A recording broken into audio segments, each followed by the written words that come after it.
নমস্কার বন্ধুরা, আজকে জোড়া ইলিশ আনা হয়েছে, বড় বড় 1 কেজি ওজনের ইলিশগুলো দেখে বুঝতে পারছেন বন্ধুরা।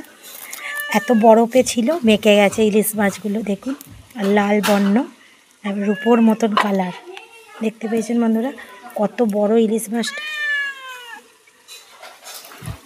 পেটে পুরো ডিম ভরা ইলিশ মাছটা, দেখতে পেয়েছেন। এই দেখুন, পেটে ডিম, দুটো মাছেরই ডিম আছে। ডিম ভরা ইলিশ মাছ খেতে ভালোই লাগে।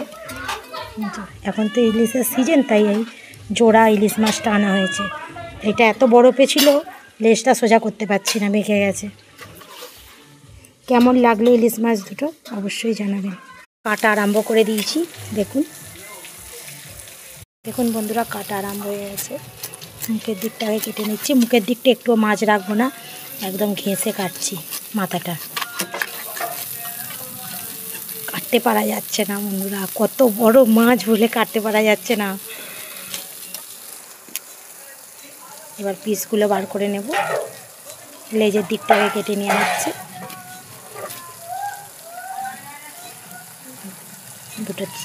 এবার দুটো রিং পিস বার করব আগে,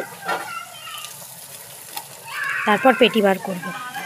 এতখানি চওড়া মাছ পেটি না হলে ভালোও লাগবে না, এত বড় বড় পিস। এই যে একদম ডিম ভরে আছে, দেখতে পেয়েছেন বন্ধুরা, ডিমটা একদম বরফে ডিমটা। এটা তো শেষের পিস, মাঝখান থেকে না একটা, এই যে পুরো একদম ডিম ভরে আছে, কি সুন্দর দেখতে লাগছে, দেখুন লাল টকটক করছে। আর টাটকা ইলিশটা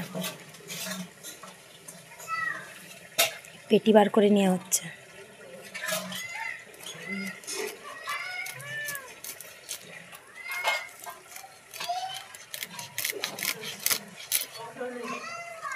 দেখতে পেয়েছেন ডিমটা,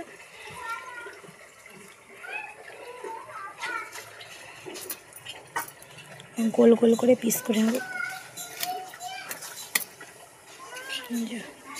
একদম ডিম হয়ে আছে।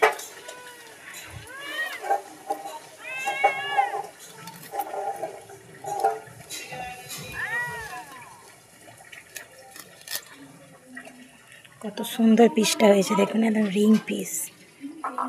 এটা একটু পাতলা হয়ে গেছে, একটু মোটা করব।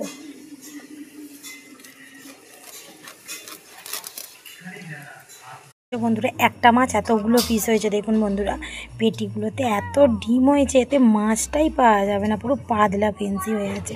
এই যে এতগুলো পিস হয়েছে, আর মাথাটা অন্য কিছু দিয়ে খেয়ে নেওয়া হবে, শাক ফাক দিয়ে করতে হবে। এই যে এতগুলো, এখন এই একটা কাটা হয়েছে, এখন একটা বাকি আছে। এই যে একটা এখনো পড়ে আছে,